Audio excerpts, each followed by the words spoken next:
ভারতের সবচেয়ে দীর্ঘ রেল সেতু কোনটি? বগিবিল ব্রিজ, অসমে। ভারতের প্রথম রেলওয়ে বিশ্ববিদ্যালয় কোথায় স্থাপিত হয়? বদোদরা, গুজরাট। ভারতের রেলের কোন জোন সবচেয়ে বড়? Northern railway. ভারতের প্রথম মনোরেল কোথায় চালু হয়েছিল? মুম্বাই। ভারতের রেলে শহরে প্রথম ইন্টারসিটি চালু করেছিল? চেন্নাই। রেলের সদর দপ্তর কোথায় অবস্থিত? নিউ দিল্লি। ভারতীয় রেলের কোন বছর প্রথম যাত্রীর জন্য ওয়াইফাই সুবিধা চালু হয়? 2016 সাল। ভারতের রেলের প্রথম বেসরকারি ট্রেন কোনটি? তেজস এক্সপ্রেস। ভারতের প্রথম রেলওয়ে সেতু কোনটি? থাপরখাদ ব্রিজ। ভারতীয় রেলের প্রথম মহিলা ড্রাইভার কে?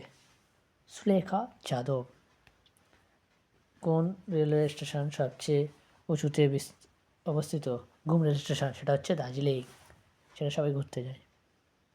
ভারতীয় রেলের কোন বছর থেকে পুরোপুরি ডিজিটাল টিকিটিং সিস্টেম চালু হয়? 2018। ভারতীয় রেলের প্রথম ডিজেল ইঞ্জিন নাম কি? এটা তোমরা কমেন্ট করে বলবে, ঠিক আছে, যদি জানো।